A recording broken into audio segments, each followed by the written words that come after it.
Welcome to Grant's Rock Warehouse, and tonight we are going to have a panel discussion.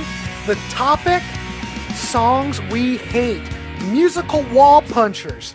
The panel is here, everybody's ready to talk, so without any further ado, let's get started.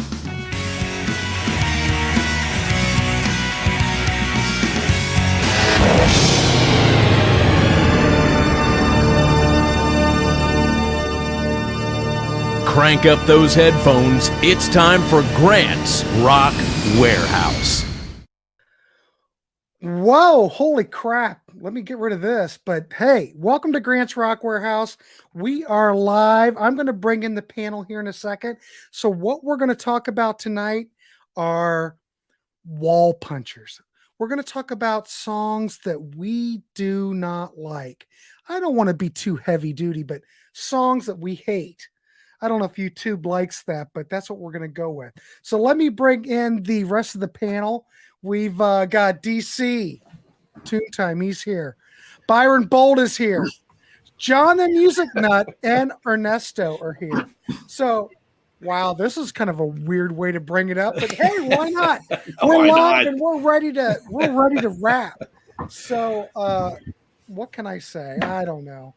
Ernesto, what are you showing me there? It's a hint. Little vintage magnifying glass. Good, excellent. I like it. Oh, I thought you had a BOC song coming from that album. So anyway, I want to welcome the panel here tonight. I want to welcome everybody in the chat. Thanks for coming on. This is going to be a fun exercise. Now, you know, we're not some of these artists we may like. We're just trying to have some fun. But these songs definitely are songs that, we're probably not fans of. So, well, here we go. Let's just do it. Let's just go DC. Well, this is going to be the same way. Well, we're going to go DC, Byron. Now we're going to go John the Music Nut, then Ernesto, and then me. So, DC, let's start out with your first pick. Okay.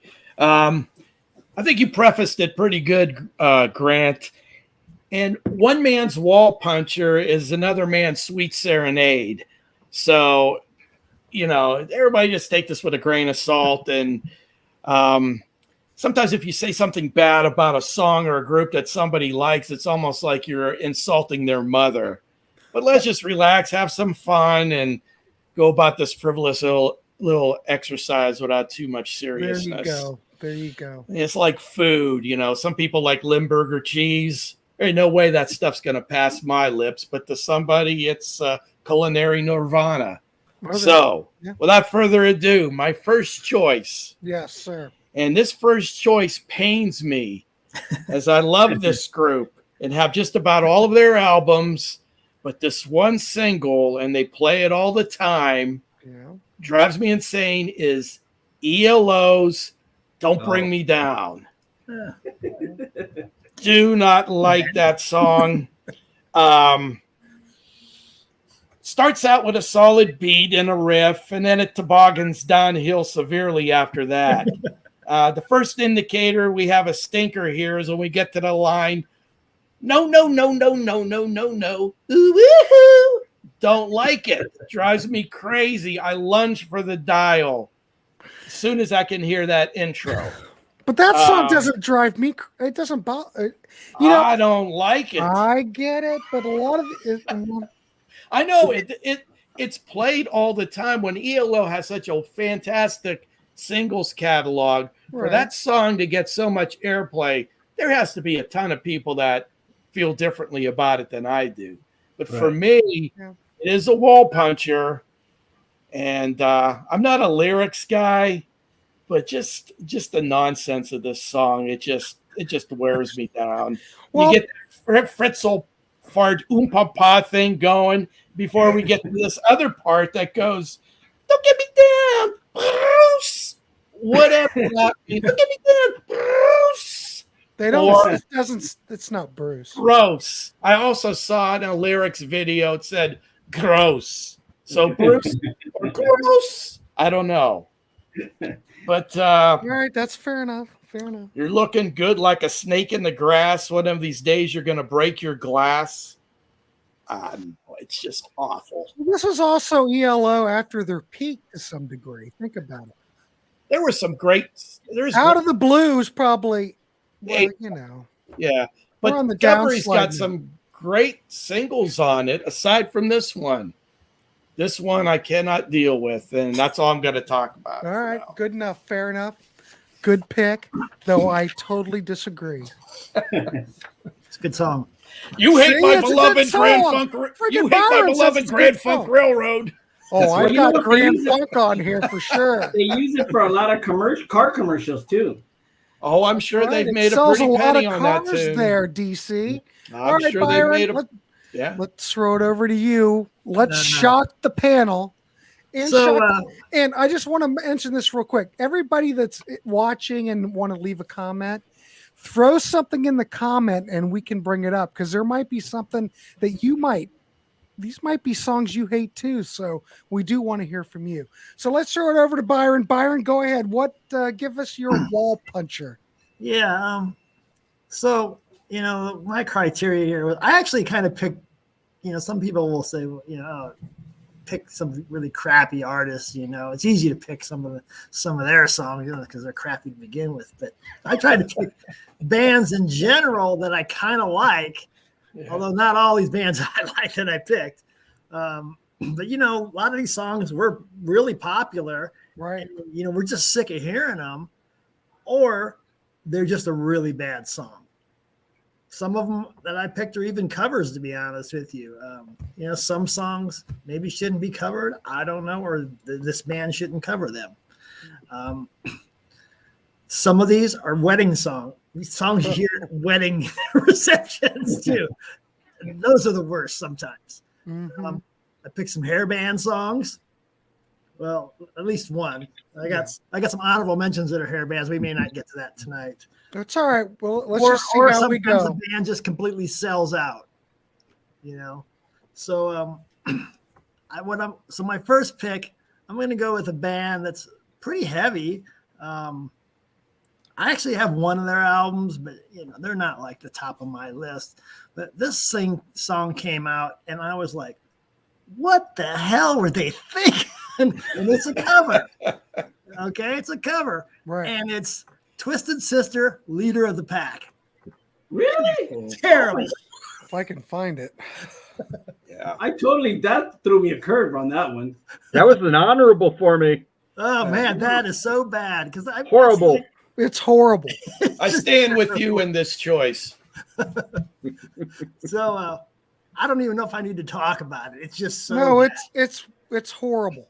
I had thought heard you were that this was a song that they covered for years back before they were even famous. I don't know why. Whatever. Maybe it was better live and their fans got into it, but man, I just think it's horrendous. So It just does not seem like a good pick at all. I thought you were going to pick At Be all. Cruel to Your School. Remember that one? which one? Yeah.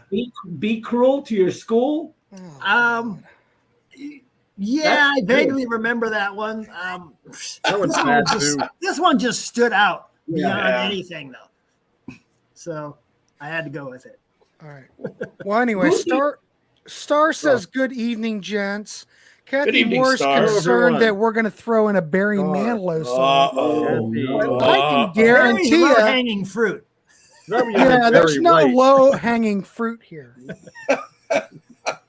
Great panel. You have thank you. We do what we can. Now, who wrote that Tony song? Basil. Well, D Rocker, that one's okay. That doesn't really drive me crazy, but Who wrote the original song, Leader of the Pack? Does anybody know? well, the Shangri-Las did it, Okay. but I couldn't tell you who Yeah. wrote it, but Yeah. they were the first ones who did it. Oh, okay. Mickey was played by an Omaha radio station for Yeah, 24 Wait a second. hours Wait a straight. second. That was Sweet 98.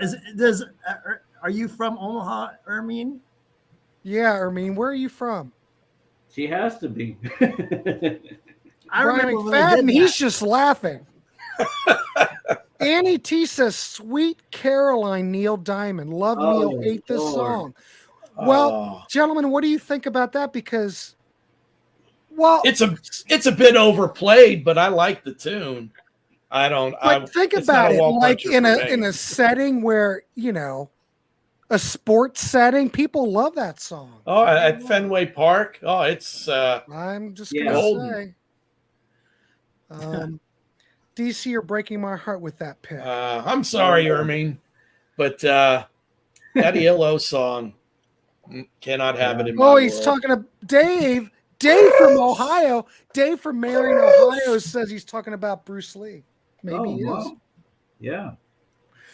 Or I have a feeling I'm going to like a lot of these picks tonight. All right. Yeah, Except you're for right. my first one.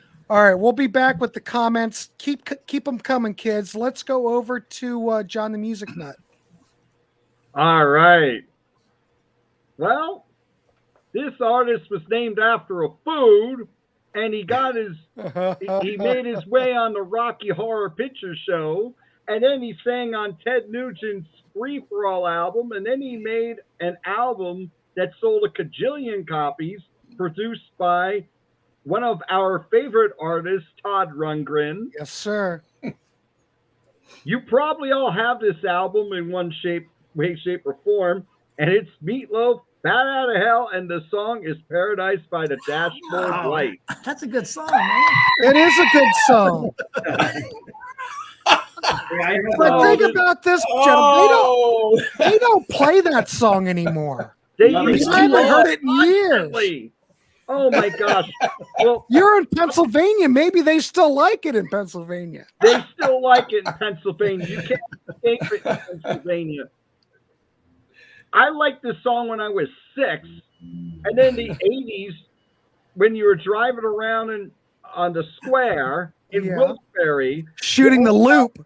the only albums you heard were Steve Miller's Greatest Hits 74 to 78 and That's a Meatloaf's good Bat one. Out of Hell, which is great. Now, Bat Out of Hell, it's a great album, except for this song.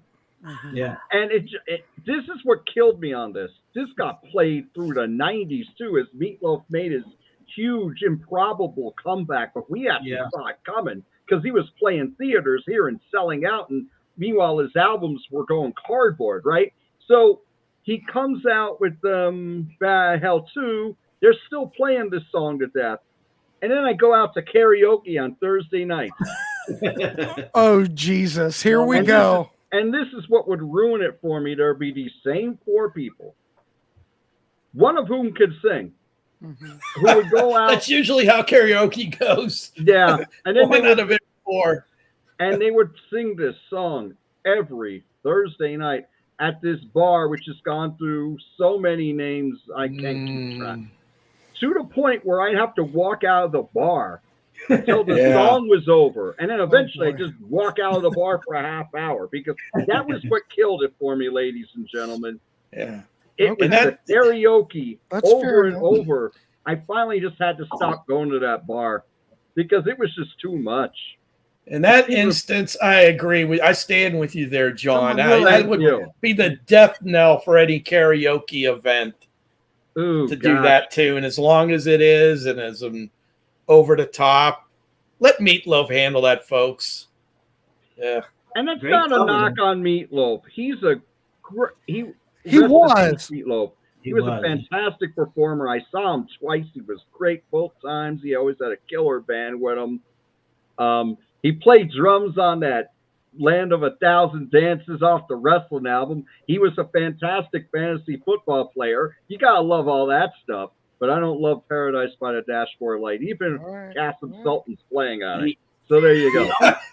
Even if Kasim Sultan's playing on it. I will say, damn Utopia band's on that damn thing. That's right. I will say, I find it really inspired, creative that they brought in Phil Rizzuto, or they used Phil Rizzuto doing a play-by-play of a backseat romance, and he's talking about like a ball game, guy sliding in the second, save. Rizzuto had no idea what this was going to be used for. His son said, "Hey, Dad, listen to this." And here he's hearing his voice, and he's doing a play-by-play of a guy going to first, second, and third base with a girl and then trying to slide into home. And he was like horrified, but he'd already been paid and signed off on it. So too late, Phil. Well, that's another reason why you heard that song so much, because I lived 3 hours from where the Yankees played. And despite this being a Philadelphia Phillies town, there's just as many Yankees fans. So it drove you crazy. Oh, my gosh. Oh, God. Heavens to Murgatroyd. It was not good. But I love that cover. Number 5. Yes, great cover. Rest of the album's great. Yeah. But you know D what? Rocker's got a problem with the Macarena. So I should have. You know what? That's an excellent choice, D Rocker. But you know what? Oh my God! Byron's trophy wife doesn't like Susudio. It's not that good. Mrs. B.M. Bolt's making an appearance. Mrs. B.M. Bolt does not like Susudio. We need to get, gentlemen, we need to get Mrs. B.M. Bolt on the show. That'd be awesome. I think we do. I mean, she comes and chimes in, but where is she, for God's sake? Where's Mrs. Grant Arthur at? She's in right now. She's in Kentucky working. Oh, okay. But let me say something, John. How can I do, Buyer? How can I do these shows unless she's out there working? For God's sake. All right. Nobody does theatrical rock like Meatloaf. No. He's put it together. He was the one that started it off. That's what makes it great. You know what I mean? I agree with that. Oh, thank you, Kathy. What a nice wait thing a to minute. say. Kathy says we're great. Thank you. Well, Kathy's in heat, so that has a lot to do with it. Wow. So, thank you, Kathy. Thank you, Kathy. You're going to make these guys really. It's going to be a problem to do the rest of the show now. They're all built up. But thanks. I have a quick story about the song "The Macarena." When I was living in Cincinnati, I pulled out of my little cul-de-sac. For whatever reason, the radio station was on the top 40, whatever it was back in the day. And the song "The Macarena" is on the radio. Some lady goes driving by, and she's doing it right to the song as I'm listening to it on the radio in my car.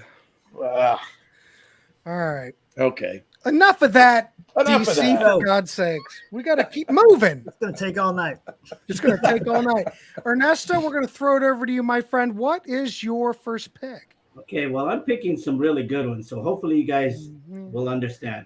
I'm going to pick one from an artist, British Australian artist, who had a lot of hits, and he had this one hit that I remember as a kid that they played constantly, drove me crazy, and it was called "You Make Me Feel Like Dancing" by this guy, Leo Sayer, and it's on 8-track, kids. He owns it. On 8-track, and look at the condition on it. This thing's brand new, practically. I mean, yeah, but "You Make Me Feel Like Dancing" was a big hit, 1976. I remember riding around. We'd go to Florida every year with my folks. My God, they'd play that all the way down to Florida. Right. Number one in America, number one in Canada. Could you believe that? See, that one I don't mind. The other one that he did, "When I Need You," is the one that is a wall puncher for me. Oh yeah. When I need you, I just reach out and I touch you. La la la la la. Nah. I think he was like the Richard Simmons of music, right? Yes. Yeah, he is. He's pre-Richard Simmons. Well, yeah, but I mean, he was the template for Simmons. If you're growing up in the 70s and you got an AM radio like I did, and they were constantly playing this, it was just driving you nuts. But you were a kid, you were like, this is cool, you know? You didn't know that, you don't know any better. You were just enjoying it, you know? But that's pretty much my number 5 right there. That's a good one, though. It doesn't bother me because I never hear it anymore. Oh, God! But that's all right. It's all right. It's all good. Oh gosh, I've uploaded more images than I needed to. Okay, that's the way I roll, kids. I'd rather have more images than I need. You know, always brings your A game. Always. Let's see. We already did ELO. I'll get rid of that. I'm gonna go with don't need Meatloaf, kids. Oh God, here's one. Oh my God, here we go. God, these are great. My number 1 is a song that they used to play a lot when I was a kid. Now, when I was a kid, it didn't bother me. But now when I hear it, I want to jump off the roof. And that would be Terry Jack's Seasons in the Sun from 1974. Yeah. Now, in 1974, it didn't bother me. The other thing, there's another bit of trivia with this song is that the Beach Boys almost did it. There's a version out there as a bootleg with Carl Wilson singing it. Then they decided they didn't want it, and Terry Jacks picked it up. And here we go. This is like, well, I can't stand this song. It wasn't catchy in 1974, catchy as hell, people. But I never want to hear it again. It's a whole lot of ninny ninny hey hey. Right. So I loved it when I was 10. Wow. You liked it when you were 10? I did. Yeah. It Well, was a song that got played a lot here too. Boom, boom, boom, boom. but general consensus, I don't like it. So let's see if we have any other. Let's see. Those sideburns are coming back. Oh God. Well, anyway, we had Phil Collins' studio with Genesis. I Can't Dance. See, those Genesis songs don't bother me. Number 4, Gangnam Style. Oh yes. Oh, That's horrible. good God, that's horrible. That's like Korean. Oh, Star. Okay, Star. We love Star on this show. She can't stand "I Was Made for Loving You" and Lick It Up. I actually like that one. Oh, Star. I Was Made for Loving You. I Lick It Up. I can take or leave, but I Was Made for Loving You. I like that. I don't really have a problem with "I Was Made for Loving You," but "Lick It Up" is just so base. It's just Star be is clever about it. If you're gonna do innuendo, be clever. It just I don't know. I'm gonna go with what DC says. The kids also that's so base. So Yeah, I'm it's gonna go base. with that. It's so base. I'm a hip older fella. Great season. What a bold pick. How is that how's that a bold pick? It's horrible. It's horrible. But a lot of this, we do this in fun, so don't worry. It's okay. It's all right. All right, let's throw it over to DC, or we'll be doing this for hours. Yeah, my God. DC, what you got? I'm going to try and go as fast as I can with this. I have my notes, and I'm going to glance down at them. Second Wall Puncher. Let's go back to the heyday of MTV and pick a tune that I hate even more when I have to watch the band perform it in their video. And that is the world-class stinker, 4 Non-Blondes, or as I call them, 4 Non-Talents with What's Up. Oh, That's annoying. The whole attitude of that song is like, hey, we're young people. We have something to say here. And they have absolutely nothing to say. Absolutely nothing. Hey, yeah. Hey, yeah. What's going on? I can't. Lying in bed and crying because, I don't know, she's never clear about what's bugging her. Oh, the angst of youth. She's feeling a little peculiar. She screams at the top of her lungs, what's going on? Hey, and then that ooh section of the song, and then that whine. And I try. Oh my God, do I try? Who is the singer? Isn't it Linda? Isn't she like a big songwriter? She's a big time songwriter now, but this was like her entry, I guess. She works at a bar in Hollywood.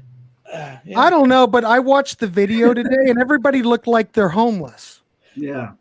They fit in right now in LA, so I've got some commentary about that band. I mean, number one, she reminds me of so many of those annoying girls I studied art with in college, with that moon pie peacenik look, their stupid big hat and her boots, and then the band behind her. They look like jellyfish rejects.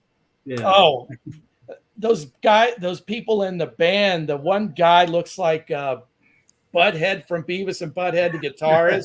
And then you have pale-faced cornrow guy playing bass, and then nondescript girl on the drums just back there, Right. Don't want to take any of the shine away from Linda.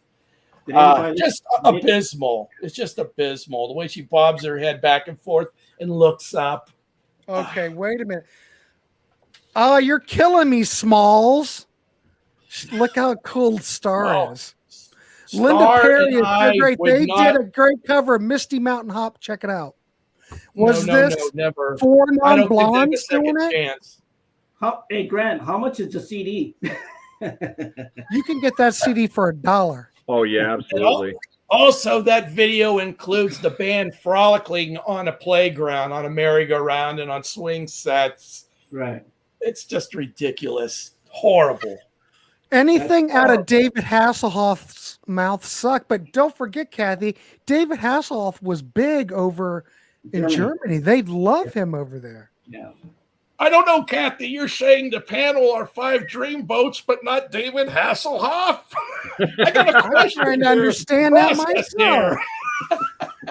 Well, you know what, Star? We're just having fun, but I do think that Everybody just- on song "What's Up" is Be okay. horrible. I I'm thought done. when it came out. All right, Byron, what you got? All right, so the next song is a band. Their first 2 albums really didn't do anything. I don't think they were released here. They weren't. The third album was really big.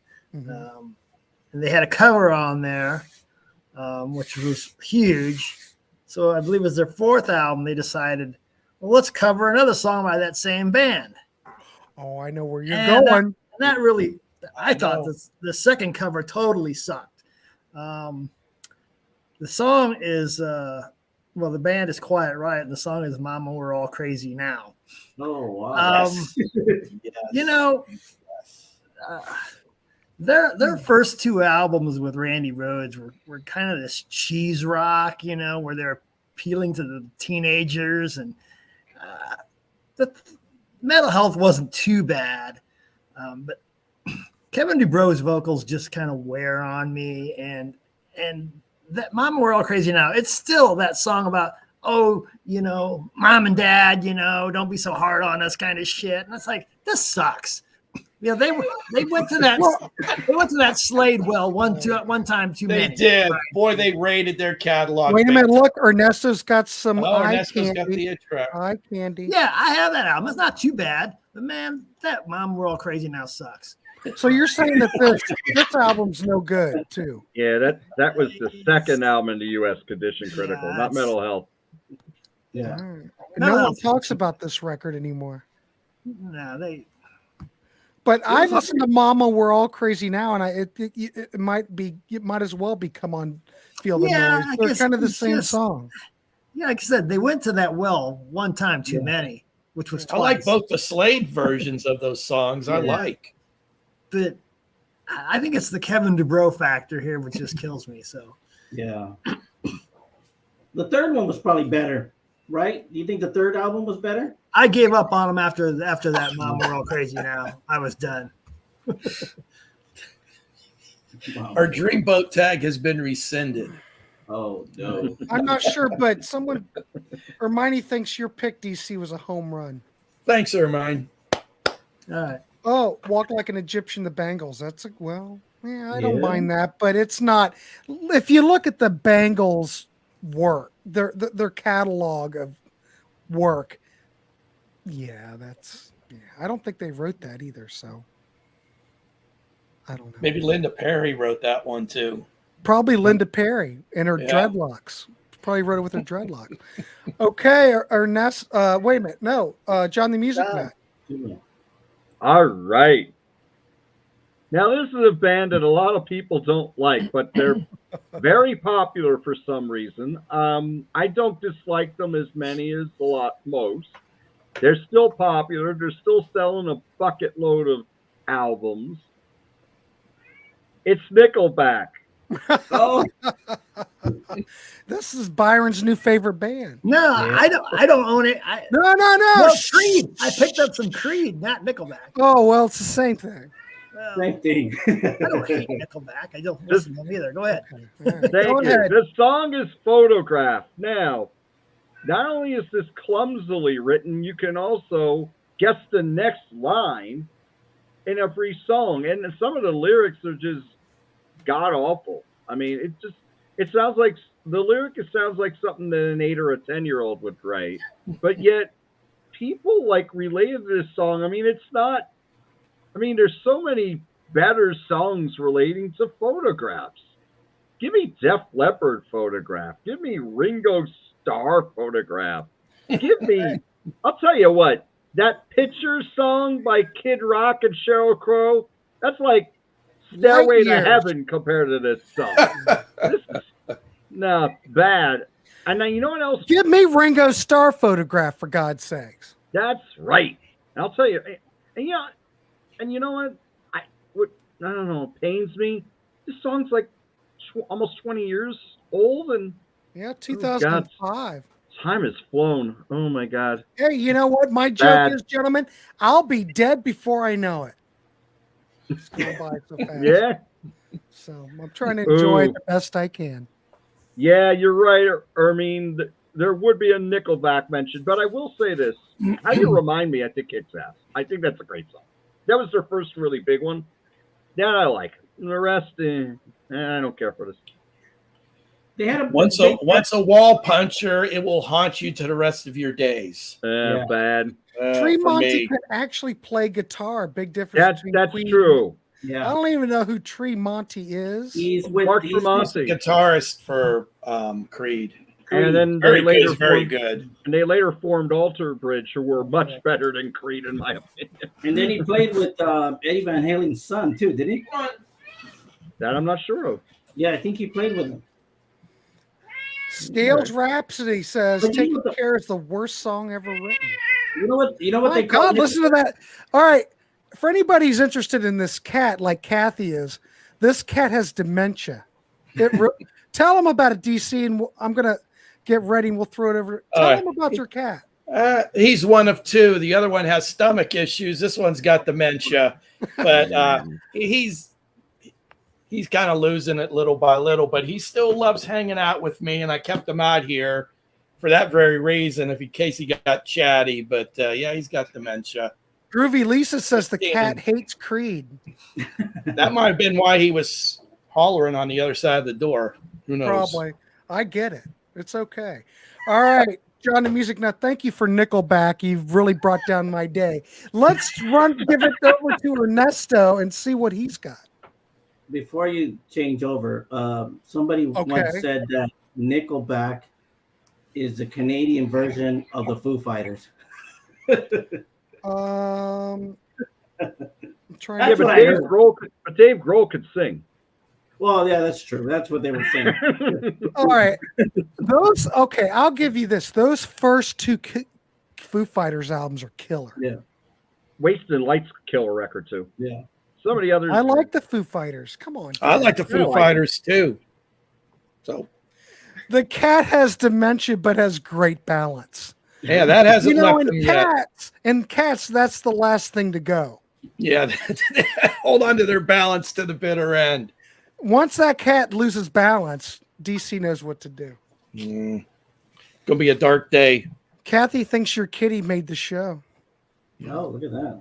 Well, we went from being dream boats to not dream boats to now the cat's, the dream show. Boat. All right, Ernesto, let's go over to you. What's your next pick? All right, the next pick is from an American guitarist, keyboardist, singer.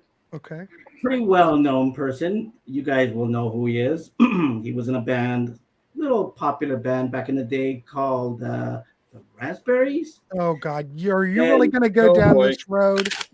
And the song is All By Myself. Grant's not going to like this. I don't like this, Ernesto. I don't like this at all. All right, gentlemen, we'll just keep going. That song was horrible. Oh my God. You're out of your mind. It's brilliant. Eric Carmen, if you watch the Raspberries episodes on Grant's Rock Warehouse, please like and subscribe. Brilliant. He's a brilliant songwriter. It's brilliant. You just don't get it. That song is just like, oh my God, it's just so boring. It's like, It's just like needles in your brain. Okay, I'm done with that. All right, let's jump it over to me. I like having all the power. No, I get it, Ernesto. It's a valid point, even though you're wrong. Right. Foo Fighters. Brian Foo McFadden. Flingers. Hey, Oh, it's getting saucy in the shit! chat. Look who's in the chat. Nick These are the good people Esquire. of Ohio with Eric Carmen. Yes, you're insulting my people in Ohio. Just this one song. Just that one song. Come on. Thanks, Nick. I appreciate you for pointing that out. One song. That one all by myself. It's horrible. Hey, Yeah. Kathy, don't slide off that chair. All right, so, I guess I'm up, aren't I? Yes. Thank you, Ernesto. I appreciate it. I just want to throw this one out. Let me get rid of that graphic so I can keep things tidy. This one is one of those bands that I absolutely hate. I've given them a try. I've given them a shot, but I hate them. The critics hated them back in the day too. Oh, here we go. Here we It's go. not just me, but this is like just some of the worst shit I've ever heard. And we're going to go with Grand Funk. Oh, boy. Some kind of wonderful. Oh, wow. All the girls in the world beware. Look at the album cover for one. Love that cover. Others having some fun. This is not fun or funny. This is horrible. And every time some kind of wonderful comes up, I just want to go to the corner of the room and blow chunks. I will say, as far as their singles are concerned, that one I was not really on board with. I mean, they had that big hit with the Locomotion, and then they went back to the well for another 50s soul song and picked Some Kind of Wonderful. And I don't know. As a fan of the band, not one of my faves. Ernesto's They're all going to picks be will all be Ohioans. Ohioans. Boy, yeah. I hate Ohio. He's out to get me. Wait a minute. Brian says anything Nirvana. Oh, come on. Come on, man. Star Peters is laughing at something. And so is Brian McFadden, probably laughing at his Nirvana comment. Star Peters is a green smiling. Some of these things don't transpose to StreamYard very well. Now, But anyway, that's my pick. What is it about Grand Funk that really ticks you off, though? Like, I gotta know what it is.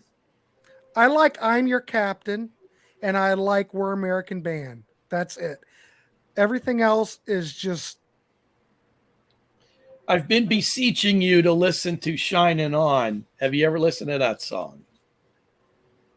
I think you wouldn't even know it was really Grand Funk Railroad. All I know is everyone hated Grand Funk. I gave them a try, and I just thought they're absolutely horrible. Horrible. They were very popular where I grew up. Well, who's talking about Grand Funk now? We are. DC. Me. Byron. Me. On Range Channel. I can't help it. I don't like Grand Funk. I don't think Martin Popoff likes Grand Funk either. So He's Canadian. So there. Being Canadian has nothing to do with it.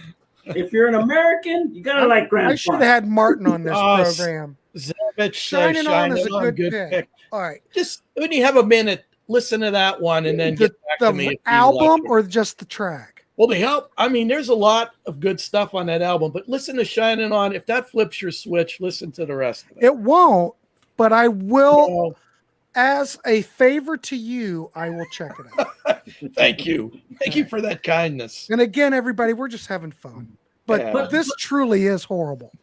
Put a 5-piece, 5 songs for him, DC. 5 songs and send them to. See what he's. I like BTO. I have BTO Fragile album. Not Fragile.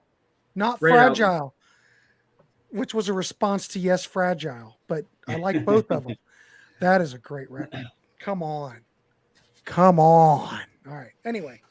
DC, let's throw it over to you. Byron's getting bored. Look at him. Where's Mrs. BM Bolt when we need her? You probably fell asleep. Okay. No, she's watching, making sure you're doing your thing. All right, go ahead, DC. My third pick is another song from a group that I generally like, and I'm sure I'll get some hate for this choice as well because it's especially popular with the ladies. And it's Journey's Lovin', Touchin', Squeezin'. Oh, wow. Oh. Wow. Interesting. The only song, and I mean the only song, that can get away with over a minute of na-nas in the lyrics is the Beatles' Hey Jude. That's we it. know- None of the rest of you even attempt that. And we know Journey's no Beatles, so. Yeah. But this song doesn't bother me either. Oh, man. I'm not a lyrics guy, but I just can't ignore these especially subpar lyrics. Lovin', yes, I get it. Touching, yes, I get that too. But squeezing, is that a big part of anyone's makeout repertoire? It was in 1979, DC.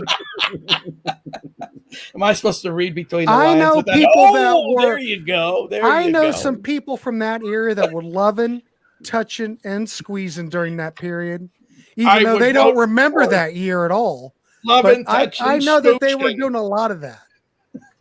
It wasn't me. I was too young. The lyrics are just nonsensically goofy. Okay. You know, he's being torn apart by his former lady friend because she's loving, touching, squeezing somebody else. Right. But then that dude turns the tables on her and he's like taunting her. Na, na, na, na, na, na, na, na. It's a taunt. The second half of the song is just him taunting this spurned woman who spurned him previous. Star, it's just awful. That's with it. your woman wiring, no offense, this is right up your alley. I'm surprised you don't like that. Because God knows, you know, Steve Perry was singing that to you, Star. I'm just saying. It's a very lovey-dovey song. It was DC's pick. DC. Yeah. DC. I want full credit for my wall punchers. Stars gets never. But look where they came from. They came from a very progressive style to a lovey-dovey type music. You know, very ballady and everything. You know, the change. I like Journey's Open Arms. I like a lot of their stuff, but Love and Touch and Squeezing. Oh, good Lord! Come on, DC. No, Open Arms is better than Love and Touch and Squeezing. Oh, absolutely! Oh That's my a God, beautiful ballad. You are crack. Jesus criminy! No way is that better. And no, that's coke. I said crack. I don't even know what drugs I'm taking. I don't even know. Probably antihistamines.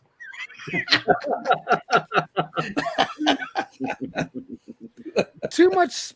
What sperming? I don't know what that means. What is or disregarding other people's stuff, spurning it aside. I guess we're having fun.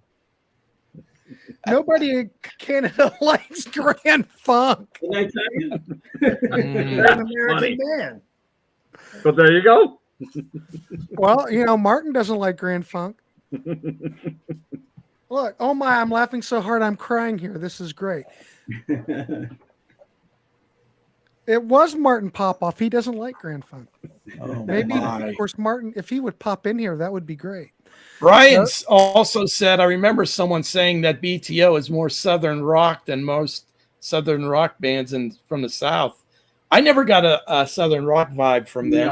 I do get a bit of a Southern rock thing from BTO. Just a tad. I get a jazz vibe from them sometimes, especially that second album with Randy Bachman doing some jazz licks. Blue Collar from the first album. There you go. Where's my mind? Well, I don't have any Pixies. I don't know. Someone's just brought up one of my runners up. Hot Blooded. Well, it might be a terrible song, but you have to admit that was like written on the toilet in 2 minutes. No, that's 1978, kids. That's where everybody was at. Hey, baby, are you hot tonight? But sure looks that way to me. Delivery. Okay. Like a 38 special, maybe. I don't know, maybe. All right. Thank you, DC. That was a wonderful pick. Okay, let's go over to Mrs. Byron Bolt's husband. And, All right. What you got? Okay, well, I'm gonna go to the hair glam rock. Oh God, I'm gonna love band this. here. I'm ready. I would, I can't really say I've listened to any of their albums, but I've heard enough of their songs to know that any song of theirs probably could make this list. But I'm going to go with Unskinny Bop by Poison. It's a dumb fucking song. Oh my God. Byron, let us know how you really feel about it. I kind of feel like they stole that lick from Leonard Skinner too a little bit. And now the F-bombs are flying. Yeah, that's I know a little. So much for Yeah, I know monetizing a this little. show. And then Talk Dirty to Me, they ripped off Cheap Trick, She's Tight. So, most of their hits, they ripped off the guitar licks. They're just a terrible band. I will say this. On the 80s Cruise in March, we were on the 80s Cruise and Bret Michaels played. And I will give you one thing. Yeah, he played a lot of this crap. But what a great performer. He sounded good. The crowd dug it. He's very good as a performer and a front man. Well, I'm just saying it was a great most show. of those bands didn't have very good taste in music there. Well, except for you, Grant. I'm not saying Bret Michaels is my thing, but it was fine. It was all right. How many women over 40 were there? A lot. All of them. Oh, You mean over 50? Oh, 50, yeah. Oh, 40. I bet he could spin some tales. All these people graduated in 1983, for God's sakes. That's Okay. true. Well, look at this. We definitely know who feeds the cat. Okay, take that for whatever you want. They all come flocking to me. I got 2 cats and a dog, and every time I go in the kitchen, it's like the taco truck pulled up. Here we That's go. right, Nick. 100%, Nick. You're 100% right, Nick. But, I can't argue with that. Nobody talks about kids. Here you go. Oh, here we go. You're Kathy who loves all men. Except when Now she Bret doesn't. Michaels is the dreamboat, See? replacing Kirby the cat. Yeah. Hey, what about Vince Neil? He's a dreamboat. Oh my God. Oh boy. He's a All right. So, Byron, that I have to totally agree with he's a you. barge at this point. All right, let's throw it over to John the Music Nut because this is going to take all night. John the Music Nut, what you got? All right, I gotta thank John Clauser for reminding me of how terrible this song is because we were talking about it off air before our weekly show that we do on his channel, My Music Corner. Now, this is a band that I've loved forever. I've loved nearly everything they've done, but they did this horrible covers song in 1988 for an equally horrible movie. Oh, yes, okay. And it's Judas Priest, and the song is Johnny Be Good. They took Oh my. this classic from Chuck Berry, and they destroyed it. It was horrible. And not Yeah, that only just was does it on the soundtrack, but they actually put it on Ram It Down as well. They Just did. to torment more people. I know. Thank God they didn't play. I saw them on that tour. Thank God they didn't play that song. Oh my God, terrible. And not That had to be a monetary. paycheck thing for sure. It was bad. Oh, it was bad. And they made a Peanut. video for it too. Johnny Be Not Good. That's right, Star. It Nice was to see Star coming back to her senses. terrible. Oh God. Do not subject yourself to this song. Nearly everything else Judas Priest did was good to great, but this whole album isn't that hot. I mean, there's a few good songs, but Johnny Be Good, that was their native. It was bad. I'm glad they never There played you that go. live. You've got Thank you, you're getting Nick. a thumbs up from Nick. That's right. Yeah, that's not good. Do you think At least that, they had- Pennsylvanians know.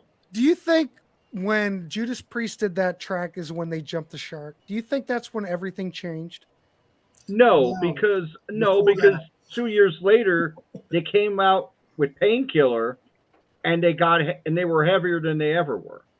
I don't know if they ever made a great album after maybe Screaming for Vengeance, maybe Defenders of the Faith, but no, they rebounded pretty quick, and then they broke up for a bunch of years and came back with some good albums after. Well, except for Nostradamus, but Here we got another Bret Michaels fan. oh He is yeah, The Apprentice. There that's you go. right. That's He was fine. on there. I remember Hey, that. man, I'm just saying he was great. That show he put on the 80s Cruise, and I've never seen any, as I'm just going to say, as a performer and the way he deals with the audience, he's very genuine. He absolutely appreciates his fans. I've never seen anybody that's quite so appreciative or outgoing to his fan base. Yeah. I'm just Yeah, throwing you it got out to there. give credit for that. You may not Oh my like their God. music, but they give their fans everything and Yeah, are he's great. engaging. So He's such a hey, nice hats off to guy, him. and he's very down to earth.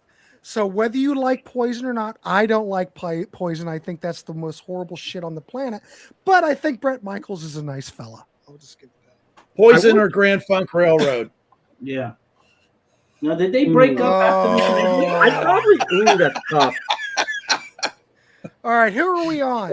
Who just We're went? over Ernesto. Ernesto, go Ernesto's because on. it's Really quick question.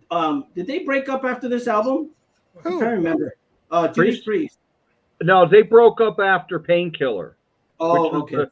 like a return to form for them. And then, Rob Halford joined Fight, Oh my and they God! they came back a bunch of years later with Jugulator, and they had Tim Ripper Owens on vocals. On This that one, may on be next the album. greatest comment of the evening. They should have covered My Ding-a-Ling. That would have been funny. Oh my God. I That'd can't. have Could you been- imagine if that was on the soundtrack and on Oh, my. Ram It Down My Ding-a-Ling? Good God. Yeah. God, that is so freaking funny. All right, Ernesto, what you got? All right, I'm bringing out another oldie. All right, God. because most Okay, of the here we ones I have are oldies, anyways. But American songwriter, composer, Mhm. ex-member of Spooky Tooth. And Oh, you're gonna go Well, down don't this say road. what. Don't say it, Ernesto. yes, I'm Don't gonna say it. He's gonna say it. Nick Jones. Oh no! This song, Dreamweaver. You're gonna make Byron get up and hug Mrs. Byron. I Look, he know. totally left. He I left. know, You DC. upset him. Now, you know what, Ernesto? I think you're a nice fella, but You I know what think it you're is? totally You know off what it base. This whole album is a classic. I Pretty think good. Dreamweaver. Pretty good. When you're a kid and you're hearing this for the first time, God, it was torture. It was torture. You don't appreciate. Well, you were it. listening to Mickey Mouse. Well, I'm You just can't saying. judge that. You were listening to the Oh, Mickey Mouse Club. Well, I'm starting to no, sound we like Joe were- Biden.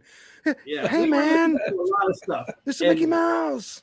This was the album. This was the song that was playing on the radio. God, Lord, they just kept playing it, and then they put it on soundtracks, and then they put it on commercials, and I'm like, oh my God, stop it already! See? well, you have an Star acolyte. is on Star board agrees with you. Yeah. Yeah.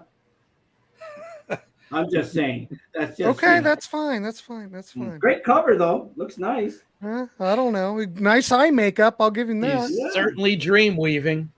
Yeah. So, all right. I guess that's fine. That's fine. I love Love Is Alive, though. That song kicked ass. Yeah. That's from the same album, I believe, too. Yeah. Look, Gary Wright was good. Come on, man. Don't be dissing. Well, You're dissing, Ernesto. That's my opinion. I'm sorry. Okay, Getting a that's little, fine. getting That's a little fair. testy. It's getting a in the little chat. heated in the chat here. Mm. I'm going to get a lot of hate mail from you people. All right, so I'm up. So this Thank you, is gonna be Brian. great. Yeah, thanks, Brian. Appreciate it. Okay, Well, where he am I said gonna he go? likes Love Is Alive, too. Okay, kids. Another one that I absolutely can't stand. There's a Contrarians episode that I hosted about Guns N' Roses. Uh-oh. Oh. Guns N' Roses Live and Let Die off Use Your Illusion 1. Come on. when you cover Paul McCartney or you cover a Beatles track, I don't care what it is, just don't do it, because that is sacred. And listen to Axl Rose. It sounds like your cat, DC, singing it. It's come on. Yeah. There was a that can hold a candle to Knocking on Heaven's Door. Their remake of that. That's horrible too. Knocking on heaven's door. There was a recent poll, maybe somebody in the chat saw it, but they were talking about it on the radio today. Axl Rose was on this list. They were ranking like the best singers. He was like number 7 or something. Wow. Come on. He sounds like someone's beating DC's cat. And this was when his voice was still okay, like, you know, not damaged. I will give you this. Has anybody out here heard that new Guns N' Roses track that they've been playing, kind of? No. Oh my God. I don't like Guns N' Roses, but has anybody in the chat heard it? It's good. I will give someone credit when something's good, but the new single on the upcoming record, go out and check it out. It's great. Grant, you could do a lot of stuff in the studio. I mean, Pro Tools. You can. Do I know, but listen to the new Guns N' Roses track. Someone in the comments has to have heard it. Yeah, I will check that out right after the show. It's really good and it's catchy, and it doesn't make me want to go over into the corner and take a bowel movement. It's good. I swear to God, I just wouldn't. Wait a minute. I heard it more Velvet Revolver sound. Well, that's good news. Yeah, I like it's Velvet good. Revolver. All right. New concert was good in 2023. There you go. Yeah. D Rocker. It's amazing how people hear some music so differently. Yeah. Yep. That's what makes the world go around. Yep. One man's steak Here is we another go. man's I've heard bologna. it. They are releasing another song in October, I believe. Well, Star, you heard it. What do you think? I thought it was great. I'll give them credit. I'm intrigued. I'm going to check it out. I didn't really hear much of Slash on it, but it doesn't mean anything, But anyway, I give it a good review. All right, let's go over to DC. What you got, sir? Okay, I'm going to try and make this really quick, but That's what she wrote said. a big spiel about this. This is a very popular song in 1971, and I already know what it inexplicably is. reached number 3 on the Billboard charts. Mm-hmm. And for 23 seconds that start this tune, it is absolutely awesome. There's a driving drum and bass line followed by keyboards and a cool guitar riff. But then there's the rest of the song. And that song is Signs by the 5-Man Electrical Band. This is another tune where they think they're making some heavy statement or commentary, but it's just lame. And the sign says long-haired freaky people need not apply. I seriously doubt if any business back in the day had a sign like that posted. But anyway, the guy tucks his hat out in his freaky ass hair, goes in and applies for the job. But the joke's on the employer, man. He wants to hire him, but he takes off the hat and says, "Imagine that, me working for you. Oh, burn."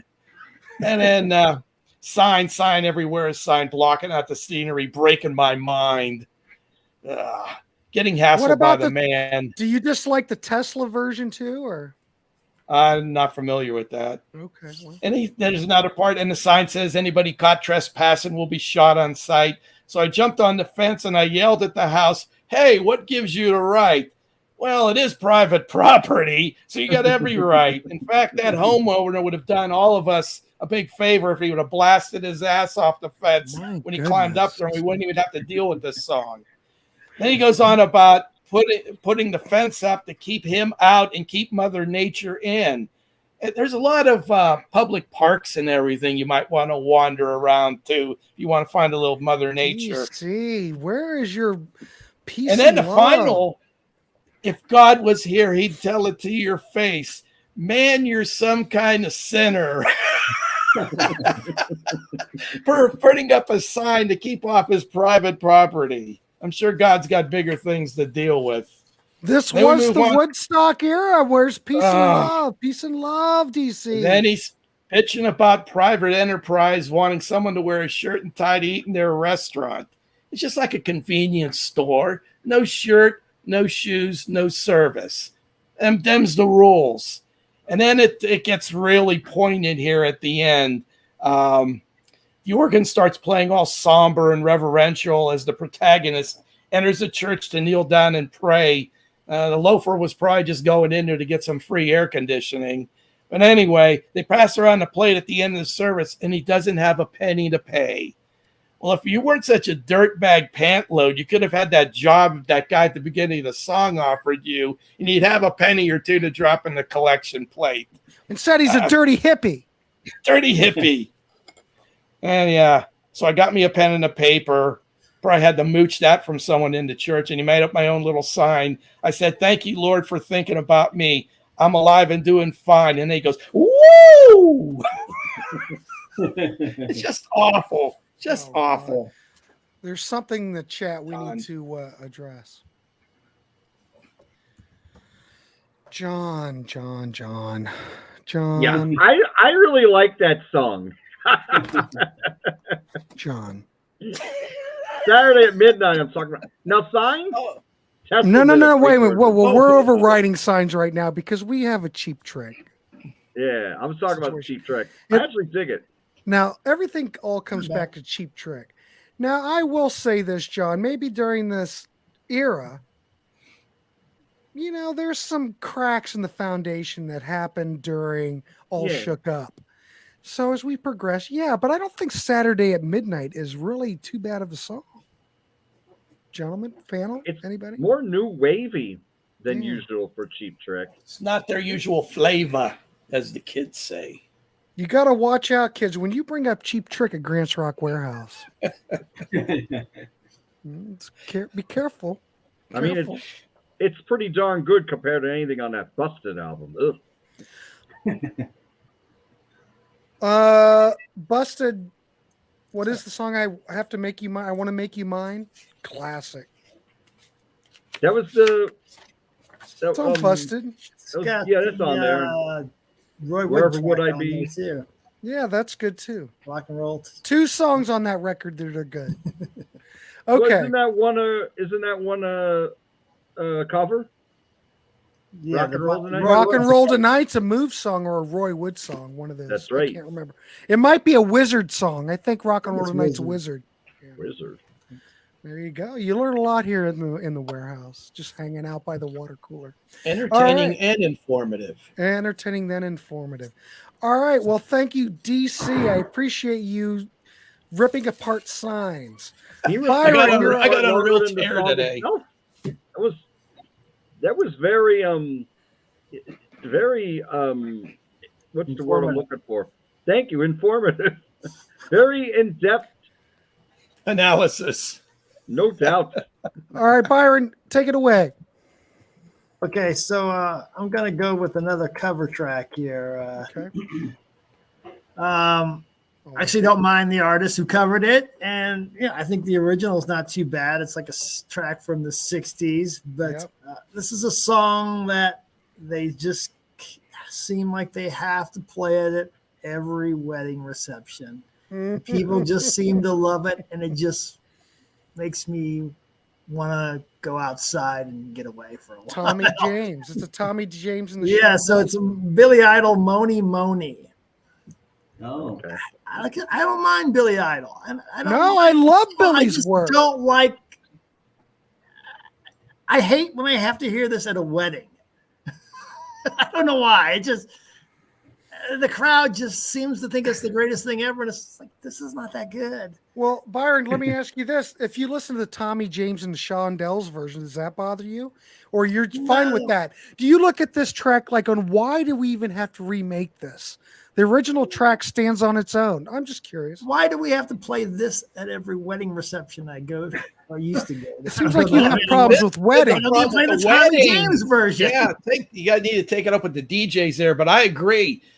Like that kind of wild aunt of yours, she hears the first notes of that song. She's out there moving all over the place, and it's like, and I just leave the room. Yeah. Go do something else. Just can't stand it. I mean, I can listen to it, but every time I hear it, I'm thinking, why are we remaking a Tommy James and the Sean? Though it's not the first time that's been done. Look at Joan Jett, for God's sakes. People love to remake Tommy James. Tiffany, for God's sakes. I think we're alone now. There's a lot of remakes of Tommy James. I guess that is a tribute to the quality and the songwriting of Tommy James and the Shondells, but I just don't think it's necessary. And think about it. This came out on Vital Idol, kind of like a Non-vital idol. well, it's a greatest hits thing. We're throwing this on as a bonus track. But I think wasn't it an EP or something? I can't remember. It was a single. I don't know. It was a live album. I get it, though. I get it. Yeah. Oh, That's all I got. oh, goodness. Here we go. Cheap Trick the Flame is a song I always turn up louder. Okay. I like that song. It doesn't sound a lot like Cheap Trick outside of Robin, but I always liked the song. You know? Yeah, at least Saturday at Midnight sounds like Cheap Trick. Right. Saturday at midnight. What is this? Everybody's drunk and happy because they're going to get laid. That's and Moni. Moni. It just sparks that. I got that crazy aunt. You know, Uncle Phil's going to get some tonight. Holy crap. Here we go. More Cheap Trick. Holy God, people. Hold on. Oh, the wow. whole one-on-one album blows. No. It's kind of hard. You don't like Steve Tight? Have you not heard the Doctor scales? Come on, man. I have to watch the show. Actually, one-on-one doesn't bother me. It's pretty heavy compared to normal Cheap Trick, but I think if they had Roy Thomas Baker produce something more like Reach Out, he produced Reach Out, but there's nothing like Reach Out on one-on-one, Right. which is weird. I don't know. We all miss Tom Werman. I'll just say that. Okay. Moni. All right. That was Byron. Okay. John the Music Nut, you're up. All right. Well, this artist made some spectacular stuff from 69 to 76. I think that he and his band were fantastic during that era. Some wonderful stuff. Had some hit singles and also a critical acclaim now. The band, they had a few hits here and there through the late 70s, early 80s. Then they didn't sell too many records anymore. So they decided to make a album with contemporary artists. God. And yeah, you know where I'm going. This album wound up selling like 16 million copies. And I'm talking about Santana's Supernatural. Now, it's a pretty good album. It's not a great album. Those first 8 albums from 69 to 76, I put over all of them. This is what I think of this album. It has the best #1 song of the year in Smooth. That song is fantastic. I mean, yeah, but I don't want to hear that again either. Yeah, but I mean, it is a great song. But the other #1 song on here is the worst #1 song of the year, and it was Maria. It was. Yeah. It wasn't a song. It was just something you could have wrote in 2 minutes. Yeah. Something Nonsense. over a stupid beat, and then Carlos coming in with his guitar for about 10 seconds, and then you go back to that stupid beat again. It's just terrible. The song hasn't aged well at all. I mean, you don't hear this one anymore, but you still hear Smooth all the time. Yeah. But yeah, Maria was a bad exercise, and I'm not even going to say self-indulgence because it was just so simple. It was just stupid. Well, anytime an artist is I'm not saying Santana was at the end of their career. I mean, look at the Rolling Stones. They've been at their end of their career forever. But if you look at Santana, when you do something like this, when you get a lot of contemporary artists that were out in 1999 and add them to your album, it's just like I don't want to say a cry for help, but it's like it's a way to get people interested again. I know. Yeah. It just It's the same thing Dolly Parton just kind of did with her album, although she used a lot of older artists too. But Yeah. Yeah. It's But just an Carlos is exercise. using a lot of current people. at that time. Contemporary people. Yeah. Yeah. That's the difference. I mean, it's fine, but it just seems. What's the word? I don't want to say money grab. What's the word I'm looking I for? would say Desperate? it's more like, no. I think it's For more of attention? a rejuvenation. Like you're an artist, and you're not that popular anymore. So Right. you need these artists to help you out. Bring you back into the scene. I'm the assuming if Santana toured during this period, they were still selling tickets, though, weren't they? They were more of a theater act before this. Like they were playing like 2,000 seaters. Mhm. Yeah. Then they started playing the big venues again after this album hit. Then they were playing the 10 and 20,000. Yeah. But before this, they were still making albums, and they would chart pretty low. But they were good. Mhm. Like Milagro. Milagro was Yeah. a good album. Good album. Spirit Dance in the Flesh was a good album. Yeah. But then they did this, and they did Catch Lightning in a Bottle. But a lot of times on this album, it's not Santana. It's just his little guitar, and then there's the focus on the contemporary artist. Although I think it works in spades on Smooth. I think some of the other songs, it just falls flat. Like You that really- Lauryn Hill song. Scales, you really think Carlos is a bitter old man? Really? He's Maybe. bitter? Then he repeats this formula again on the next album and maybe another one after that too. Yeah, It's just too much. The reason Yes. he's bitter is because he's called other artists non-musicians, like Oh. Beyonce, something like that. Even though he did it on Supernatural. What do Yeah, you call Maria Maria? I know. Everybody take a deep breath. Sorry. I Well, didn't know he listen, felt that way, but I mean, you listen to Maria Maria. I mean, it's just Streck with some sweet guitar Oh. solo from Sam. Oh, Dan, I'm not Carlos. worried about Doc, for God's sakes. Anyway, Dan, nice to see you. Thanks for coming on. Going Dan. back a ways, Calendar Girl, Neil Sedaka. Oh my God, Oh, yes. come And stay tuned, folks, for my last salvo here. Okay, D Rocker, how about from Wall Puncher, songs we hate to a show on wall hanger album covers we love? I'm lost. Like, Album covers you you can love. get album covers, they have frames that you can buy and you can put album covers as wall art. No. I personally use promo posters, but some people use album covers. I don't know. Well, maybe that might be a good idea. Cover up the holes. That's exactly what I'm doing. Actually, My old apartment's definitely. All right. Well, okay. Well, anyway, I Dan, understand. thank you. I know what he's talking about, that album, Okay. though. It's very commercial. Oh, Yeah. it's commercial. Oh, All my right, God. Ernesto, you're up. Okay.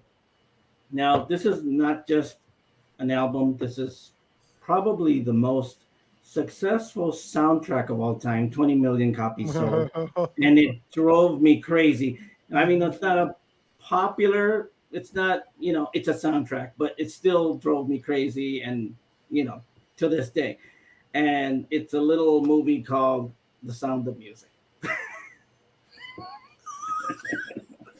This might be the first, ladies and gentlemen, in the chat He room. owns it. Yes, We have never mentioned The Sound of Music yet, but tonight we have. Yep. And John the Music Nut got up. He's left. He's a big fan of Julie Andrews. Loves her. Loves her. Yeah, he's got a copy of it, probably. He's a big fan of Victor Victoria. Oh my God. I'm telling you, if you didn't grow up listening to this album, at least being tortured by this album, I don't know what can I say. I mean, He's getting props. here's the funny thing about it. My kids, when they were younger, I tortured them with this movie. It was, You heard it here, folks. Ernesto's torturing his children. Well, I did when they were younger. I made them see this movie and watch it and sit there and watch the whole thing. Edelweiss, Edelweiss. You know what? Is that the song, the prelude and the Sound of Music, or is that the beginning where The hills are alive. Okay. Yeah. Yeah. That's the one. That's the one that everybody like. Oh my God, it's terrible. It's the worst. It just drives you crazy. It's like, I mean, I'm telling you, torture. You know, That came right out of left field there, Ernesto. Star's seen it all, Ernesto. You've Right surprised her. yeah. Brian McFadden owns this album, plays Oh with Davy. wow, look at that. That's amazing. Ooh, Where's anything five-fisted punch, hole punch?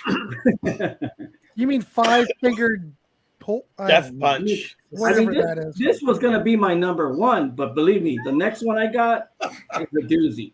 Oh, of all the choices, that really came right out of left field. Very inspired, Ernesto. Oh, God, here we go. Star's talking about her son, Brett. I sat Brett in front of the TV and he watched Kiss Meets the Phantom over and over. It's true. Oh, man. He's told that on some of these Contrarian episodes, how he's watched over and over. Star was getting him propped up, getting him trained early, you know. Yep. John, did What's you find that it? Seal tune? Kiss from a Rose. Kiss from a Rose, Dan. That's it. I love Prayer for the Dying, though. That's a great song. But yeah, I could Kiss from I a think Rose. all that stuff was produced by what's his name? You know, oh shit. You know the guy. Yes, you know, the Bugle guy. Trevor Horn. Trevor Yeah. Horn. John, did you find it? Oh, he's got it. Or John, what do you got? Oh, you see? How Look cute at is that? Is that a first pressing? It might be. Is it mono or stereo? It's stereo. Oh, wow. Okay, here we go again. Scales.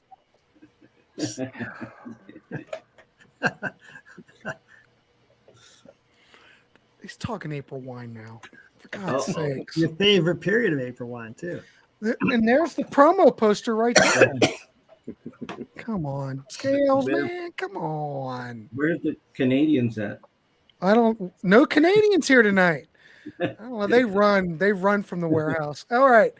Thank you, Ernesto. That's awesome. All right, let's go over to Grant. All right, Grant. Thanks for coming on the show. What's your next choice? Well, this will be good. Oh God, this is great. Back in 1970, this was a big 45.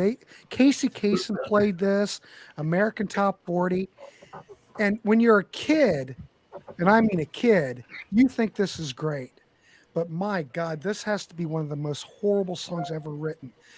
David Geddes' Run, Joey, Run from 1975. Oh, that's bad. Run, Joey, run, Joey, run. And it's got the girl crying because her Horrible. dad doesn't like him. Look out! Look out! Look out! Yeah. Yeah, that's awful. That's freaking awful. Look out! Look out! Look out! And it was a hit single. Oh my God! Yeah, But that's my choice. I'll take Indiana Wants Me over the Teenagers on the Run of those songs. It's horrible. But Run, Joey, Run is awful. I'll keep it brief. I thought maybe Byron went to pull that album to show us, but he didn't.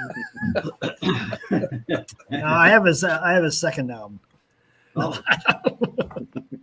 There you go, kids. I don't You heard even it know first. that song that I can think of. Run, Joey, run, Joey, run. It's like that. I'm not Papa, familiar. please don't. It wasn't his fault. It means so much to me. That song. You know the song. It's horrible. All right, I'm getting rid of it. I can't look at it anymore. All right, DC, what you got? Okay, we're We're going to down to the complete last pick. the last choice. And this one I'm going to go into a little detail. This is the origin of the wall puncher in my life. Uh-oh. And let's go back to the mid 60s. And I was playing in my cousin's basement. And they had a record player with the stacking mechanism where you could load a bunch of 45s and the arm would hit it and then drop the 45 and play it. And the usual stuff was playing, you know, the Beatles, Dave Clark 5, Snoopy versus the Red Bear and the Supremes. And then all of a sudden I hear this. And then these ladies start singing, lollipop, lollipop, oh, lolly, lolly, lolly, lollipop, lollipop. And this is the face Young D made. Horrible. Oh, where did you find that? It was on an EP that they put out, but there was also a single. When I looked at the video for that song with those 4 ladies singing, they did not look that good. I mean, in fact, 2 of them look like survivors of a nuclear holocaust. My goodness. The one lady looked like a young Edith Bunker. But anyway, what horrible song. And you just listen to the lines. Call my baby lollipop. Tell you why. Because he's sweeter than an apple pie. What dude with any semblance or any bit of testosterone in his system is going to allow his girlfriend to call him lollipop? Come on. Byron, it's 1962. That's what they did. And what's this? And when he doesn't shake, he rock and dance. Man, I haven't got a chance. What does that even mean? You know what? Now on to more innuendo that went over my head back in the day. You know what it means. Sweeter than candy on a stick. Huckleberry, cherry, or rye. If you have a choice to fill your pick, but lollipop is mine. Crazy way he thrills me, tell you why, just like a lightning from the sky. Yeah, bing. You know what all this means. Just exactly. And again, just like that 4 Non-Blonde song, if you watch the video on the YouTube of them singing this back in the day, it'll add to your angst about this whole song. Just awful. And here's a personal story too. That song, I hated it so much that I went and got that record and I hid it in the games area of my cousin's basement in the closet, stuffed it between like Candyland and Mystery Date. I never want to hear that again. I hated it. Dan thinks My Boy Lollipop was a better track. Could be. Yeah, it was a better track. I mean, I don't love it, but my God, Lollipop, horrible. And here's another one relating to YouTube. I looked it up and watched the video, and then I posted on the Lollipop video, I said, this song is earworm ass cancer. And some guy responded to me and said, F you, asshole. And the guy's name was Cordettes Fan 57. So I really ticked off a Cordettes fan with that comment. That's been removed. You thought the Taylor Swift fans were hardcore. Cordette fans. The Cordette fans out there really or something. They'll come at you. They'll come at you with I got dressed down. Weapons. Okay, so I'm done. Be careful. I'm done. That's a good one though. I personally, I haven't heard, Lollipop in years, but it's okay. All right, Byron. What? Do you think those women are still alive? Maybe their sons are, and one of the sons got back at me. Alive. I don't know. All these artists live on. They never, they don't live on in my heart, but in somebody's, I'm sure they do. Okay. All right, Byron, what you got? All right. So my last pick, I don't know why I really hate this song so much. If you asked my wife what song I really can't stand, she would probably mention this. Where is she, by the way? She's upstairs somewhere. But like, when this topic came up, first song that popped into my head. Now, that's not because I hate it.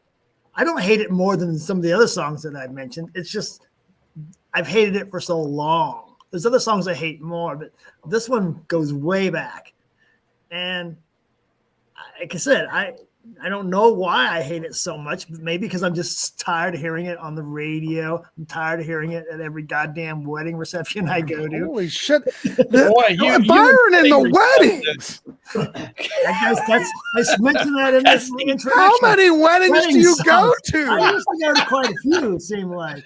Okay. I was always the God. I was always the groomsman and never the groom, apparently, or something. Evidently.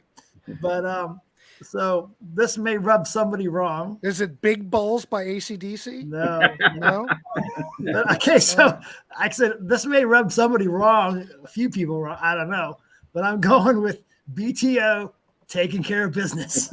Oh, Oh, you've mentioned that before, how much you hate that song. Right.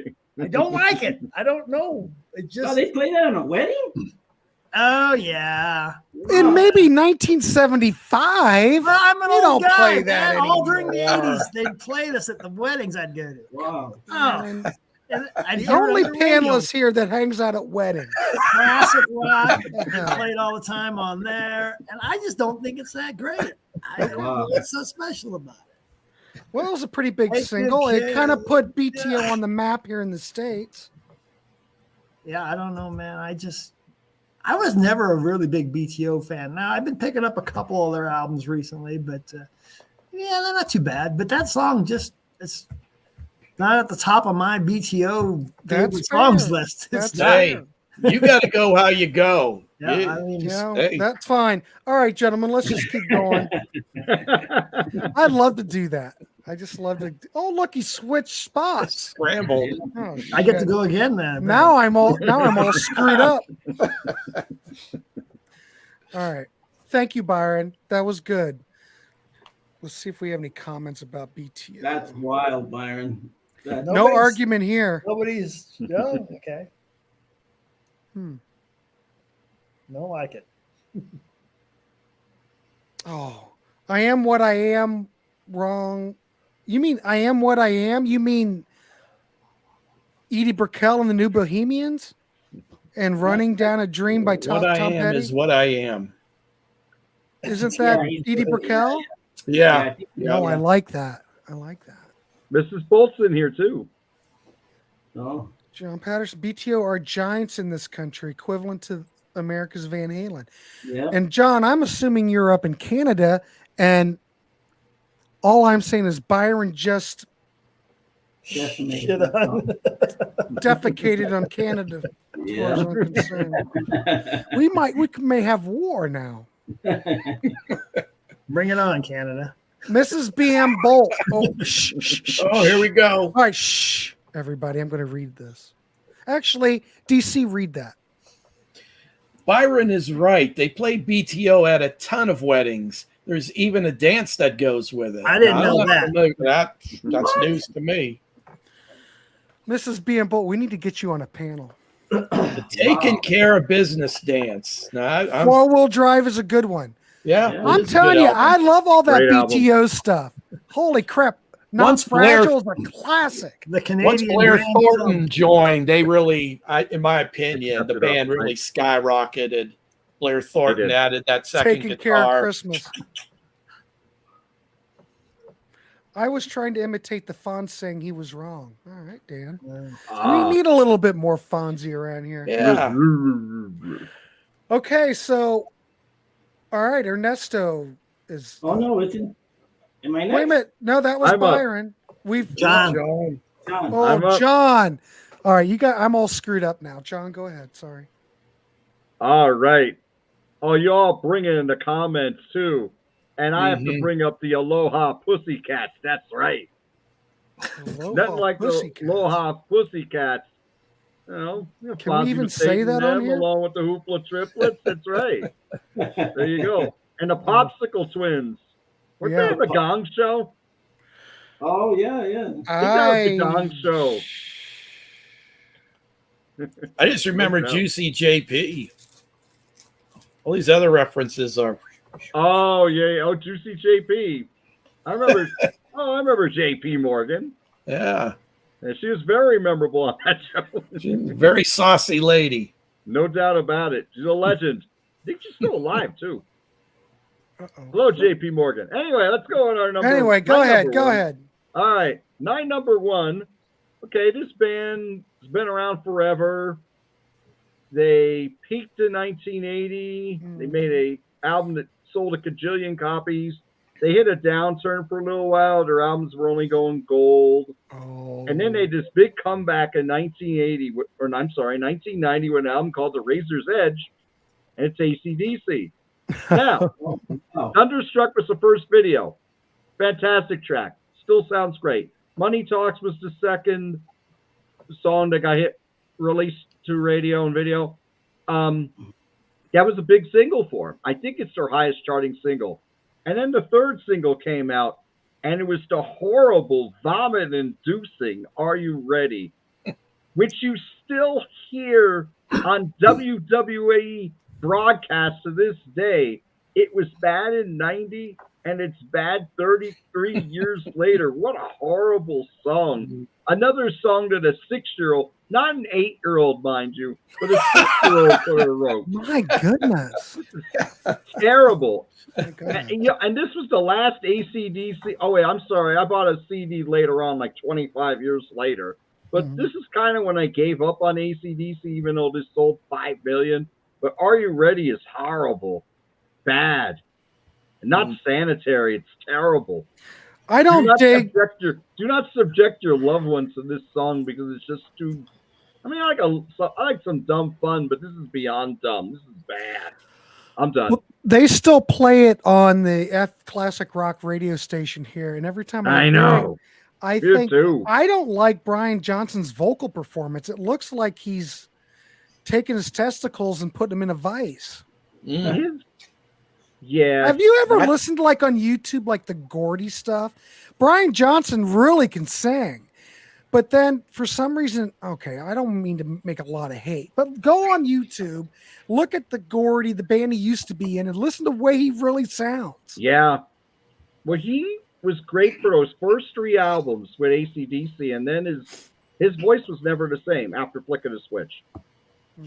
He just never had that range again. He had a great voice. I think singing like he's trying to sing ruined his voice, but I don't know. Yeah, I don't know. Yeah, it takes I don't know. It's just a theory. I could be wrong. Tell me I'm wrong in the comments. Maybe people love it. I don't know. I'm more of a Bon Scott guy, so you know. Me too. But they made good stuff with Brian as well. And Brian, blow up your video. I actually dug that album. In fact, that was the only time I ever saw it was on that tour. That's a comment in there.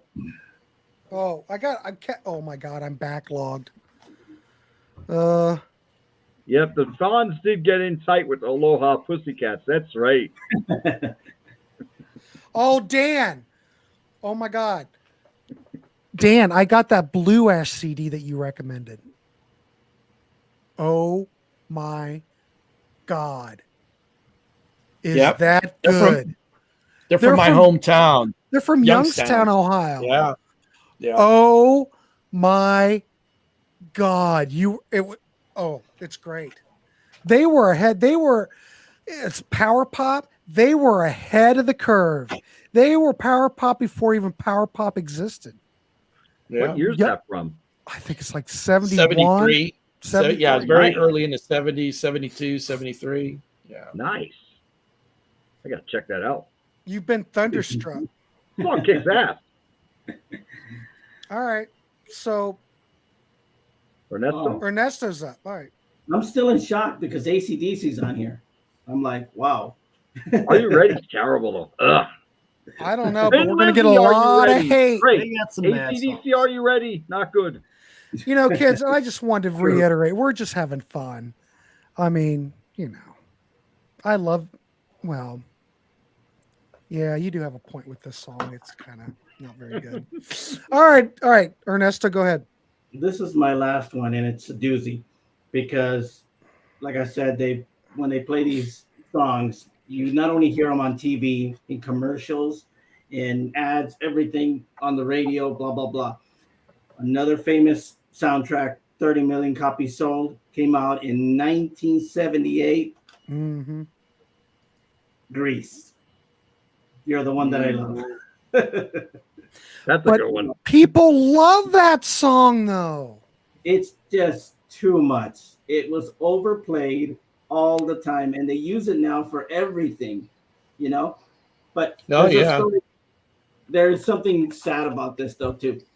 It came out in 1978, right? Yeah. So when this album came out, it came out number 1. Guess what other famous album came out in 1978? 78. Lonely Sticks Hearts Pieces of Club. 8. No, then That Leslie's Lonely Long Hearts Beach. Club Band album. Todd that followed. Rundgren, Hermit of Mink Hollow. No. How Then far do you Leslie's- want me to go, Ernesto? For God's sakes. Oh, look at Byron. Oh, Byron's got his. Thin Lizzy's 78. Live and Dangerous came out in 1978, and because of this album, it got knocked off the charts. It would have been #1, that album. Could you believe that? In the U.S.? I can't believe that. And in the UK, yeah, because it came out In at the the same time. UK, not in the US. In the US, it only got to like 80. Thin Lizzy was never anything big over here. Well, in the UK, in the UK. It would have been #1, but this album came out and it just blew the doors off everything that was out at that time. Byron, show us that album again. Yeah, bring out the album. Does that have a gatefold? It has to. Let's see that. Oh, yeah. There we go. Nice. Yeah, let's see. That movie always killed me because all the actors playing high school kids look like they're about 45 years old. Right.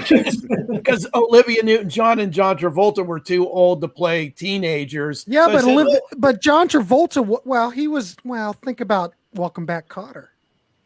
All those guys were like 30. Yeah, but this one really pushes it. These guys, the greasers with Travolta, all had receding hairlines. They weren't 17. But or Olivia 18. was even way older than John Travolta here. Oh, Yeah, she was. Well, too old to play those roles, but they thought they could young them up by hiring even older actors to play the side roles. What was it? Stalker Channing. Remember Stalker Channing was in it, wasn't it? Oh, yeah, she was ancient. I love Stalker Channing. He was the I do oldest. like the song "Hopelessly Devoted to You." That's a great ballad. Right. I mean, But that's yeah, a I can see classic- where Ernesto's coming from with this. Yeah, I get it. It was Yeah. just too much on the radio. And to this day, they still do they did like a remix recently, and they played that song and they remixed it, and then oh my god, it started all over again. That movie is huge with younger people. It's had a real resurgence, so I'm sure that's why you're hearing it all the time. Yeah. Hey, I do like Grease. Frankie Valli's Grease is the word. That's a great song. I love it. Cool. There we go. Look at that. I got one too. I got one too. Yeah, I didn't want to use that one. I had that one, but I didn't want to use that one. All the records I'm showing you tonight were basically for free. You can tell why. Yep. Jeff Conaway driving taxis. Yep. Right. All right. Well, I guess it's my turn, kids. We're winding this show up finally after hours and hours. I'm not going to pick 4 Non-Blondes, though I hate it. That is so awful. That of all my 5, that is the one that angers me the most. I hate it. And I also hate this, though I'm not going to bring it up. It was kind of like an honorable mention. Poison, Talk Dirty to Me. They play that all the time on the radio. And it is absolutely hideous. And look at that album cover. You knew we were doomed as a species when this album hit the shelves. Right? Yep. Come on. Sure, those come guys, on. nonetheless, those guys probably scored left and right out in LA. Oh yeah. You know it. But when this came out, come on. The ladies weren't looking for Gino Vanelli's back then. Or Eric They Carmen. wanted the pretty they're boys. looking for. It was actually released on Enigma Records. That wasn't on a major label. Well, And it yet they came took out on off. Enigma, and then it came out on Capitol. Capitol was a subsidiary of. Enigma Capitol. was the subsidiary of Yeah, Capitol. Okay. Yeah. But come on, look at that cover. All right. So Yeah, my especially choice Ricky. is, because this would make Freddie Mercury just, of course, was Freddie Mercury still alive? Probably. And I don't know what he thought about this. But Ice Ice Baby, for God's Lord. sakes, kids. 1990. So Freddie was still alive and he had to hear this. This probably caused his AIDS to go into hyperdrive when he heard this. Mm. Absolutely. There's hideous. borrowing and then there's flat out stealing. And that's a flat out steal. He right got there. sued for that. He got sued for that song. Oh, He I did. didn't know that. Yeah. Yeah, Well- and then they had to change it. The songwriters on it. They put it out that it was Mercury, May, and Vanilla Ice, whatever. Yeah. But what a way to go out. And I don't have any issue with Vanilla Ice. I think Rob has a great show where he's rehabbing these houses. Right. He's great. Don't get me wrong, but come on. Well, he's always got himself involved in something, isn't Poor he? choice of material. Just horrible. I'll tell you what, as bad as that was, I think his version of Play That Funky Music was even worse. Oh, yeah. And that was a hit, too. Yeah. Here's good. Dan says, any song with people clapping suddenly for no reason really bugs me. Yeah, just That's true. There are some, they'll have like a break and they'll clap. I can't think of an example, but.